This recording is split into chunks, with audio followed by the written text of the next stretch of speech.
Hello, welcome to Life Matters. I'm your host, Brendan O'Connell. Today's show examines the election results of the 2014 midterm elections at the congressional and gubernatorial level across the United States, in which 36% of eligible voters cast ballots. To be specific, did the social conservative message of being pro-life and for traditional marriage resonate amongst these 77 million voters? And if so, did it really make a difference? How did candidates run successfully as social conservatives across America? What worked and what did not work? And for aspiring politicians in traditionally blue states like Massachusetts, do social conservatives need extraordinary courage just to run for elected office? And what about all the political polls leading up to Election Day? In 2012, Republican pollsters, for the most part, thought Mitt Romney was going to win the presidency. Conversely, in the 2014 election cycle, many polls showed very close races, particularly for the U.S. Senate. However, mostly social conservative Republicans won by healthy margins on Election Day. What changed for both pollsters and the electorate during this recent election? Today's guest shares her thoughts on these questions. Moreover, she'll enumerate how and why a social conservative candidate for president can win the White House in 2016. Well, welcome, Kellyanne Conway. Oh, thank you. It's so nice to be with you. Kellyanne, may I ask, how did you get involved in political polling in the first place? I was fortunate to take a job with Richard Worthland. He was pollster to President Reagan when I was 21 years old, the summer between my junior and senior years in college. And Dr. Worthland, God rest his soul now, had his major operation in McLean, Virginia, right outside Washington, D.C. And, of course, the summer of 1988 was the end of the Reagan presidency and the beginning of what would be the George Herbert Walker Bush presidency.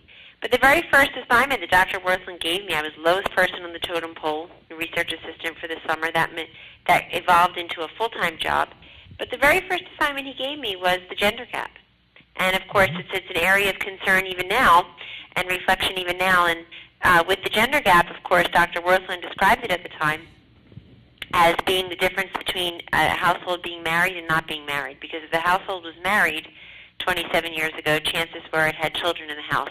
If the house had children in the house, chances were it was a married household. And now, as you can appreciate, it's a mishmash of both. And we have an increasing number of Americans who are not married or who do not live with their spouse in the house. And all of that has changed. But I worked there for about a year and a half, and then I went to law school for 3 years, passed the bar exams in 4 states, and clerked for a judge, and then instead of going to the law firm where I had accepted an offer, I went to work for Frank Luntz. For 20 months, we worked on the contract with America, and when the Republicans, really conservatives, won a majority in the House for the first time in 50 years, I went out on my own June 1st, 1995, and never looked back. Wow, well, that's really something. You're quite courageous in doing so. Did Congress, both in the House of Representatives and the Senate, become more pro-life and for traditional marriage on Election Day in November 2014? Yes, they did, and it's a great way that you phrased the question. This is a more pro-life, more socially conservative body, if you will, conference in the Republican Party than it was even before it made additional gains. And you have, we have 6 female Republican senators right now, United States senators. 3 are pro-choice and 3 are pro-life. That actually shows you the diversity of the Republican Party on these issues, whereas the Democratic Party has no diversity on these issues. If you can name for me 5 pro-life Democratic female office holders in this country, I'll wait for your answer. Cue the Jeopardy clock. 4, 3, 2, 1. There are none. They've purged pro-life. The Democratic Party has purged pro-lifers and blue dog Democrats and bull weevil Democrats from their ranks. They're a very extreme, very inflexible party. And all the while you've got the mainstream media carrying the water for the Democratic Party and insisting that abortion and contraception and the so-called war on women was going to cost the Republicans, the House of Representatives was going to prevent them, deny them from taking over the United States Senate. Just the opposite happened, did it not? The opposite happened, and particularly in our state legislatures, where Republicans picked up 11 more state legislatures, Brendan, than they had a couple months ago. Why is that? Well, because people looked around and they said, when I want to elect the folks who are closest to my personal liberty and my pocketbook issues, including social conservative issues, issues of conscience and morality, they went for conservatives, they went for Republicans. We have 31 Republican governors, the highest number of state legislatures being, well, I should say Democrats control the lowest number of state legislative seats since 1860. Not 1960, 1860. So think about that for a moment. And may I just say that even where the pro-life candidates or pro-marriage candidates weren't running as such, weren't saying that overtly, the opposition always was saying it for them because they thought it was a club, did they not? And yet it actually was a magnet. It was an area of attraction for many voters that these candidates would be socially conservative. And I think you'll see them do something with it. So, of course, jobs, the economy were important, but so was Obamacare. And Obamacare's violations of conscience rights, the Hobby Lobby case, for those who actually bothered to read it and understand it in its full context, this increasing assault on our religious liberties regardless of your denomination. I think America had had enough, and they were fed up, and they've wised up. Wow. Well, now, did the what worked and what didn't work regarding campaign positions and strategies as you saw around the country? I don't know how many races you might have been involved in or polling for candidates, but in your assessment, looking around the country, what worked and what doesn't work? We were involved in quite a few races, over a dozen, and then, of course, we do work for the outside groups and super PACs, nonprofits, who are interested in pulling on these races, even individual donors. All of our candidates won, by the way, on November 4th. We can't say that every year, Brendan, so it was a very good year. But what worked is, I'll tell you what didn't work. The war on women did not work. So the war on women, to refresh everybody's recollection, was the cynical ploy in 2012 to convince women that the Republican Party was anti-woman, anti-abortion, but they won't say the word abortion. So what do they say? Anti-woman, anti-women's health. And they don't even bother saying the word because they know it's a dirty, ugly word, and people would reject it. And so they use it as a euphemism. Women's health is a euphemism for what they really mean is abortion. So what didn't work was the doubling down on the war on women. And it didn't work because women are smarter than that. This one-note narrowcasting, that you're only going to talk to me from the waist down and not the waist up, where my brain and my eyes, my ears, my heart are, it just failed. And good for America's women, Brendan, for allowing it to fail. So what does the average woman do each week? Does she fill up the gas tank in the grocery cart, or does she get an abortion? What does she do every month? Does she pay the rent and the mortgage and the student loan voucher or the tuition payment, or does she get an abortion? So just practically speaking, the left was peddling a cynical, negative, frightening, but also impractical message to American women who were more, even if you have an opinion on those issues, were much more concerned about the here and the now, about the real threats to their liberty and their pocketbook issues and their personal liberties through Obamacare. And so what didn't work was the war on women. What did work were those candidates who were the most bold in pushing back on the war on women by pointing out a few things. Number one, that the Democratic Party is the inflexible party. Their party platform essentially says abortion anyone, anytime, anywhere. No exceptions. Those candidates that took our advice and challenged the Democratic candidates by saying things like, I see you're running as a Democrat. Okay, well, what part of the Democratic Party platform on abortion do you avow, and what part do you disavow? Sex selection abortion? 84% of the country's against it. What do you think? Why didn't Ken Cuccinelli ask Terry McAuliffe in Virginia in 2013, have you told your 3 daughters that you may be for sex selection abortion, which basically extinguishes unborn girls? And if Terry McAuliffe gets upset about that and is not for sex selection abortion, you ought to just say that. You ought to say, no, Ken, you and I have the same position on that. I'm against it, you're against it. What about taxpayer funding abortion, fetal pain abortion, heartbeat, the heartbeat bill that passed in places like Ohio? And then, of course, the 20-week, I just said the fetal pain 20-week midway point, 5 months of gestation bill where, gestation item where nonpartisan scientists have said a fetus can feel pain. And then the other thing that some candidates pointed out, Brendan, which was bold, which did work, was really exposing what Planned Parenthood is. You know, Planned Parenthood has a very high favorability rating in this country. Most people think it provides great services. They don't associate with abortion.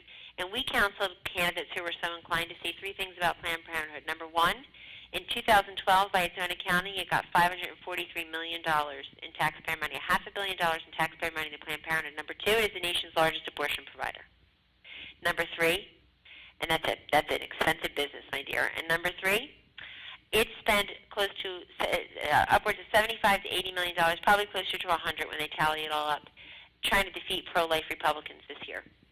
So they're a political organization. They're a cynical political organization that masquerades as helping women's health, takes $500 million in taxpayer money to do that, and says, no, our funds aren't fungible. Our funds aren't fungible. We don't provide abortions with the taxpayer money, and we certainly don't do politics with it. Oh, really? So prove it.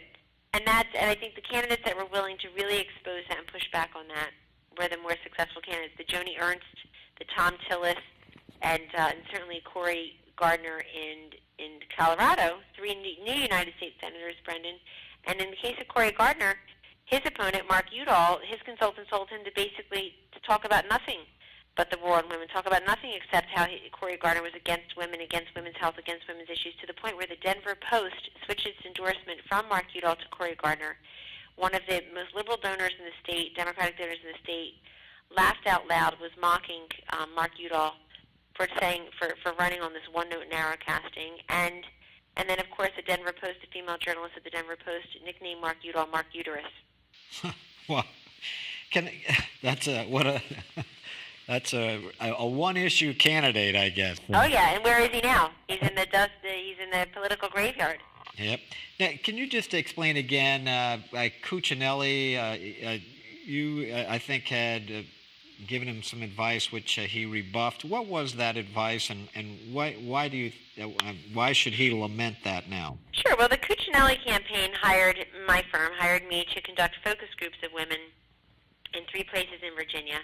And it was basically to introduce them to Ken's biography and his accomplishments as Attorney General, and really a lot of the great charity work that Ken has done over the years. He's been on the front lines of soup kitchens and legal advice for those who can't afford it, and certainly as Attorney General of Virginia, way in front of the sex trafficking stuff which affects girls of all socioeconomic status and races and ethnicities and ages, and geographies. And so, but in addition, his opponent was Terry McAuliffe, who's a former head of the Democratic National Committee, and I just thought it was such an easy candidate to go and pose all these questions to, Brendan, by saying, okay, so you were head of the Democratic National Committee, at which time you raised hundreds of millions of dollars, all the while your party's official platform on abortion was abortion anytime, anyone, anywhere. So we're just curious, here in Danville, Virginia, socially conservative Danville, Virginia. So what do you think? Are you for taxpayer funding abortion? Do you think everybody should be forced to do that? Are you for forcing private employers, family-owned businesses like Hobby Lobby or Joe's Donut Shop, for that matter, to violate their religious freedom, violate their conscience, their principles of conscience, and have to provide abortifacients? Do you support or oppose allowing 20-week abortions after nonpartisan scientists say the fetus can feel pain? I mean, it just could have been a scattershot of questions for Terry McAuliffe, who's a friend of the Clintons, just asking, so do you, we know you support the Clintons. We know that you've, hid things for them. We know that you've lied for them. You've provided for them. But do you agree with their extreme position on abortion, which is no restrictions, no regulations? Those questions were never asked because Ken surrounded himself by establishment consultants who had, by and large, run the Romney campaign a year before in Virginia, and Romney lost Virginia, and then Ken ran the Romney campaign in Virginia, and Ken lost Virginia. You got a lot of establishment consultants in the Republican Party who are allergic to social issues. They roll their eyes when they're raised. And what did that do? Silence became acquiescence in Ken's case because Cuccinelli had over 5,000 negative impressions in the media, in other words, in paid advertisement against him, that he was anti-woman, anti-women's health, anti-choice, anti-divorce, anti-contraception. At the end of the day, it was so bad in Northern Virginia against Ken, I'm not sure that his wife and 5 daughters voted for him. That's how bad it had become. But when you don't respond, when you hunker down in the fetal position and say that's not fair and hope the shrapnel won't hit you, you're guaranteed to lose. Wow, that's something. Well, now, when it comes to a blue state like Massachusetts, does an aspiring political candidate need to be mute on social issues? Or does he? I don't think anybody who has an R after his or her name will ever have the luxury of being mute on social issues because the media are so obsessed with them. They don't need to be mute. What they need to be is confident and consistent.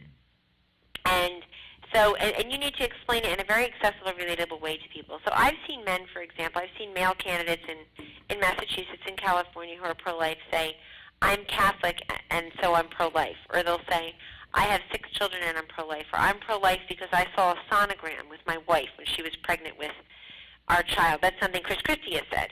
It's very relatable. He doesn't say I was once pro-choice. He says, I'm pro-life. I've been in the room right next to him when he has said it. I'm pro-life. Don't let anybody tell you otherwise, because I just looked you in the eye and said it. I'm pro-life. And I didn't always hold that position. So he doesn't say I was pro-choice. He said I didn't always hold that position, but I went with my wife to an appointment when she was pregnant with our second of 4 children, and I saw the sonogram and I was blown away. That is a very common human experience in this country for people to have seen the evidence. It's not a pollywog. It's not uterine material. You can't look the other way when it's looking back at you. And the fact is that you have to go out there and pronounce your views on these issues, Brendan, in a very confident and consistent way.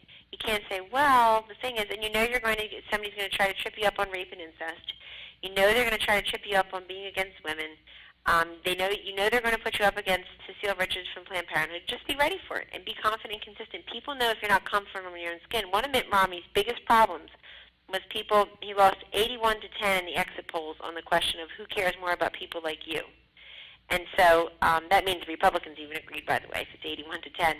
And part of that was his flip-flopping, his inconsistency, that people would see him in a debate with Ted Kennedy 20 years earlier saying, I support a woman's right to choose, absolutely, unequivocally. I support Planned Parenthood.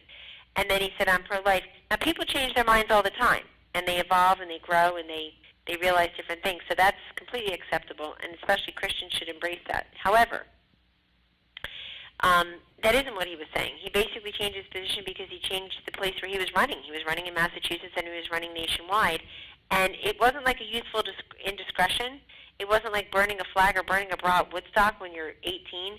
This was a grown man who was a grandfather on tape looking exactly as he looks now, just with a lot more hair and a lot less gray, a lot more hair, saying, I support a woman's right to choose, trying to go bit for bit with Ted Kennedy. So it puts people off when they feel like you're inconsistent, that you haven't changed your mind because you've matured and you've evolved, but that you've done it for politically expedient purposes. Mm-hmm. I know that when I attended the Republican convention when he ran for governor, and he would couch it in, I'm going to enforce the existing laws. That's what he told. Meanwhile, his lieutenant governor was a person that was having a cocktail party hosted by Planned Parenthood after the convention. Kerry Murphy Healy is her name. I know her. And anyway, can I ask you, when it comes to politically polling leading up to an election, how can so many pollsters get the 2012 presidential election wrong? Because they're too busy. They traffic in volume, and their methods are stale. It's cookie cutter. Cookie cutting should be for Christmas, not for professional polling. And it wasn't just pollsters. It was Romney's pollster. They had no concession speech prepared. They absolutely believed he was going to win. Look, I'm the only Republican pollster in the nation who publicly predicted that President Obama would be reelected, and certainly not because I wanted him to be, Brendan.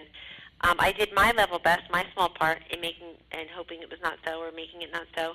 But we just never saw Romney winning in our data in the swing states, the 9 swing states. I thought Governor Romney had a shot of winning 3 of the 9 swing states. His pollsters told him 8 or 9 of the 9. He won 1 of the 9. He won North Carolina, and barely. And I think it's a confluence of things that really haven't been solved since that disaster. Number one is a lot of these political pollsters only do politics or mostly do politics. They have a huge amount of overhead, huge staffs, and so they're forced to do volume polling. They're forced to take on race after race after race, where you don't customize the instrument, you don't look at it. And I know they did a great job for Governor Romney. But the second thing I'm going to, but not good enough, the second thing I'm going to say was incredibly important there, presuming you know who the electorate is and what motivates them. That is really maddening, because that's the whole job of a pollster, is to not presume who the electorate will be in composition and what motivates them. Our job is to go and ask them, to respect the person, to tell us, not for us to tell ourselves who they are. So this whole idea, think about this for a moment. Let me give your listeners a great example. Think about the claim that was made that fewer African American particular African-American men, were going to turn out in 2012 in Ohio than did in 2008 because of the state of the economy, because of Obamacare, because of the state of the economy and the joblessness. And how could they vote for Obama again? He's been such a disappointment. Disappointment to whom? The African-American community, who has the first African-American president? It makes no sense. You don't need to be a pollster. You need to breathe air and exercise your neurons a little to recognize that, of course, African-Americans in Ohio and elsewhere would feel motivated to go and vote in President Obama for a second term. Prove otherwise. So this whole idea that what motivates the general voter motivates a special voter like that who has a special reason to go out and support President Obama was completely missed. The other thing that's going on in political polling, and I know Chairman Previous of the RNC recently said they did a better job of this, and we certainly, it was one of the ideas that I shared with him that I thought would be a better way to go in political polling, Republican polling, and it's this. Stop terminating out of your sample people who say 9 months before an election, I'm not sure how I'll vote. I have no idea. Or I'm not sure whether I will. You know what Republican pollsters do, Brendan? They say, okay, thank you, good night, and they hang up the phone. What Democrats do is, what do you mean you're not sure? How can you not be sure? The whole free world is at stake. Don't you care? Don't you care who runs our public school systems or if job creation is stimulated? Don't you care if ISIS is ever defeated? Don't you care? What do you mean you're not going to vote? And they make you feel guilty, and all of a sudden you're a poll worker, you're on Facebook supporting the president, and you're donating $15. So this crazy habit of taking out of your sample people who end up voting but who told you 9 months or 5 months or 5 weeks before that, they gave you an honest answer, I don't know, I'm not sure, and you're excluding them from the sample. That's got a lot to do with it. Wow. Can I ask you something about push polling? What do you think of push polling, and do you think it's unethical? Yes, it is unethical. I'm a member of APOR, the Association of American Public Opinion Researchers, which is against push polling. Way back in 1996, when people in the Dole campaign were doing push polling, I was one of the signatories promising to not do push polling. 18 years later, we don't, and I hope these others don't. But let's be very clear for your listeners what push polling is, because people like to bandy that term about willy-nilly when they don't like what a poll says. A push poll is not a poll at all. A push poll is designed to convey as much information as quickly as it can to a critical mass of people. So it's actually not interested in your opinion at all. It asks you. It might ask you a question or two, just to have the pretense of it sounding like a poll. But it basically wants to convey information to you, not pull information from you. So it wants to tell as many people as it can, if you knew that so-and-so was arrested for smoking pot when he was in college, or if you knew that so-and-so cheated on her husband or changed her mind on abortion and now says this and once said that. They're interested in telling you. What's legitimate are push questions in a legitimate poll. So push questions are those that push the voter into reacting to a fact that is evidence. So this could be a whole battery of things, and this is where politicians often cry, push polling, negative polling, because they don't like the answer. They don't like the fact about their record and their statement. So if you just have, we will say, I'm now going to read you a list of facts that have been researched and are true about Joe Blow. For each one, tell me if that fact alone would make you more likely to vote for him for Congress or governor or whatnot, less likely if it would make no difference to your vote. The first or next one is. But they all have to be factual and they all have to be evidence. We have footnotes of sourcing in our polls before we run a question like that. But push polls are very dangerous, and people are using them as substitute for legitimate polling. That's another reason, by the way, that people get so much of this wrong, because they're not doing legitimate polling. They're doing push polling, and then they're trying to project those results forward. And can I ask, did the Democratic campaigns in 2014 mistakenly conflate abortion and government-mandated insurance coverage of birth control, even though voters view these two issues through different lenses? Oh, they did. They conflated them, and they also combined them into their mishmash of, quote, women's issues. You know, I've been in this business for 27 years. I have never, not once, Brendan, heard the term men's issues. Not once. Wow. And so, you know, what are women's issues? Why aren't all issues women's issues? What are you saying? What are you presuming? What are you suggesting? That we can't handle it all? We're like the original triple-thinking multitaskers, and yet we can't think about healthcare and education and the economy and jobs and national security at the same time. It's complete nonsense. And that's, you know, not only did they conflate the two, but then they combined them, and they put a name on it that they wanted to put on it, namely women's issues, women's health. Pretty soon we're just going to have to touch our temples to know what they mean. They won't have to even articulate it. And it completely backfired. It was a complete disaster. I saw today that Stan Greenberg and his daughter Anna Greenberg, Democratic pollsters, are counseling Democrats to double down on the women's issue stuff. Oh, my God, how I hope they do. And I hope they do. And yesterday I sent a whole shipment of vitamins to Debbie Wasserman Schultz, the head of the Democratic National Committee, because I want her in that job as long as she'll stay. And these people just don't understand. Then what did they do, Brendan? They reelected Nancy Pelosi, the leader of the Democrats. I mean, they just don't learn. Yeah. Finally, and we're running out of time quickly here, finally, how and why can a social conservative candidate for president win the White House in 2016? Well, only a social conservative president can win the White House. I wouldn't say how. I would say how not. In other words, only a social conservative, only a candidate, particularly that runs as a happy warrior on pro-life issues, particularly, and religious liberty will win, because that's where the party is, and that's also by and large where the country is. The country rejects the extremes, and the extremes right now in abortion belong to the Democrats, or owned by the Democrats. And a really great pro-life Republican nominee will hang that around the neck of whoever the Democratic nominee is, and really call them out on their extreme positions on abortion particularly. But a social conservative, I think that the Republicans should nominate a full-spectrum conservative, somebody who's excellent on foreign policy, social and moral issues, economic issues, has a Tea Party base, and can probably also appeal to libertarians. But that person also has to be completely unapologetically, unflinchingly unafraid of the Clintons. So I just cut the list in half. And it also has to be somebody, frankly, who can carry their home state in two contiguous states. There's nonsense that you can't carry your own region in the general election, but somehow you're going to inspire a critical mass of undecided independent voters in states 2,000 miles away. I'm not willing to take that chance. But a full-spectrum conservative, up and down, all around, will motivate. Otherwise, voters stay home. I call them the conscientious objectors. Millions will stay home if you nominate a John McCain, a Bob Dole, a Mitt Romney. They'll just stay home because they'll say, you know what, I'm going to send a message. And they say there's nothing there for me. That person doesn't represent me completely, and that person will say, I'm voting not because I don't pay attention to politics, but precisely because I do pay attention to politics, and I'm not going to vote on a conscience. Kellyanne, thank you so much for... My pleasure. God bless you and your listeners. Thank you. Okay. Take care now. Goodbye. And we hope you found today's show to be unique, informative, content-rich, truthful, and thought-provoking. Our guest believes that running for political office with a social conservative message can be packaged to both resonate with voters and to ultimately win elections. Thanks for watching. I'm Brendan O'Connell, your friend for life.